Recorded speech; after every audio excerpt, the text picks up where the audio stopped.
Je suis au milieu de l'appel téléphonique le plus important de ma vie. Tu vois, celui qui te change la vie et dont ton bonheur et ton futur dépendent. Tu y es ?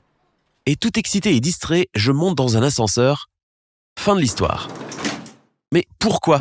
Les hommes sont allés dans l'espace, ils ont inventé les antibiotiques. On peut parler à ses amis depuis une montre. Mais dès que la porte de l'ascenseur se ferme, plus de réseau. Et le pire, c'est qu'on ne peut rien y faire. Regarde ton téléphone. Tu ne te souviens sûrement pas comment tu vivais avant d'en avoir un. Mais par quelle magie fonctionne-t-il ? Pour faire simple, ton téléphone est un peu une radio bidirectionnelle. Il contient un récepteur radio qui capte les signaux et un émetteur radio qui les envoie. Maintenant, imagine que tu es au téléphone avec un ami. Pendant que tu lui racontes toutes les nouveautés de ta vie, ton appareil est occupé à convertir ta voix en série de signaux électriques. Ensuite, ton téléphone utilise l'émetteur radio pour envoyer ces signaux par onde radio à l'antenne téléphonique la plus proche. Puis, le processus se répète mais dans le sens opposé. Les antennes téléphoniques s'envoient les ondes radio entre elles jusqu'à ce qu'elles atteignent le téléphone de ton ami. Et finalement, son appareil convertit les ondes en signaux électriques et ensuite en voix qui lui raconte à quel point ton dernier rendez-vous s'est mal passé. Mais revenons à ce satané ascenseur et la manière dont il coupe toutes les conversations. En fait, ce phénomène est complètement logique. Je ne veux pas te faire peur, moi. Mais un ascenseur est une boîte compacte faite à partir d'épaisses feuilles de métal remplies de matériel électronique. Cette boîte monte et descend dans un conduit étroit en ciment entre les étages d'un bâtiment fait de briques ou de pierre. La plupart du temps, les ondes radio traversent les matériaux, mais les grosses masses solides comme la pierre ou le métal peuvent les arrêter. Par exemple, si tu as déjà conduit dans une région montagneuse, tu as peut-être remarqué que ton réseau saute souvent. Ce mystère a une explication simple. S'il y a une montagne ou une falaise entre ton téléphone et l'antenne téléphonique la plus proche, elle empêchera les ondes radio d'arriver jusqu'à toi et tu entendras sûrement « Le numéro que vous essayez de joindre est indisponible ou hors de la zone couverte ». Je déteste cette phrase. C'est un peu la même chose quand tu es dans un ascenseur. Les ondes radio émises par le téléphone de ton ami essaient d'atteindre ton téléphone, mais se heurtent à un obstacle. Une boîte de métal qui ne laisse ni entrer ni sortir les signaux radio, un conduit bâti dans du ciment et renforcé par de l'acier, de nombreux plafonds et murs de bâtiments autour, donc plusieurs couches de matériaux solides empêchent ton téléphone d'avoir une bonne réception. Les ondes radio sont physiquement incapables d'atteindre l'appareil.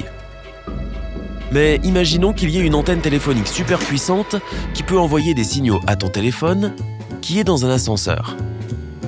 Tout est bien qui finit bien ? Malheureusement non.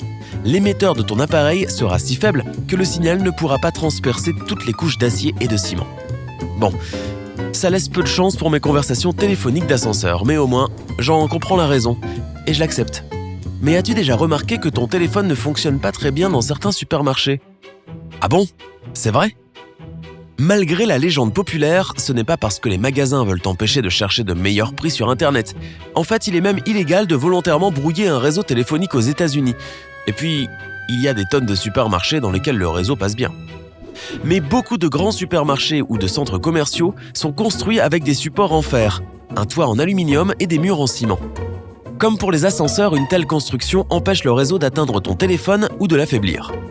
Mais imaginons qu'il y ait une antenne téléphonique puissante à côté du magasin et que les ondes radio atteignent ton téléphone. Ça recommence. Même si ton téléphone reçoit le signal, son émetteur et sa batterie seront trop faibles pour établir une connexion dans les deux sens. Certains magasins installent de toutes petites antennes pas plus grandes qu'une box téléphonique d'intérieur. Ça t'aide à avoir du réseau même quand tu es dans cette cage d'acier et de ciment. Bon, tous les magasins ne le font pas, mais ça peut être bon pour eux. Statistiquement, plus tu regardes ton téléphone en faisant les courses, plus tu dépenses d'argent. Jusqu'à 41% ou plus. Juste pour info. Bref, les ascenseurs et les supermarchés sont donc des espèces de boîtes qui ne laissent pas passer le réseau.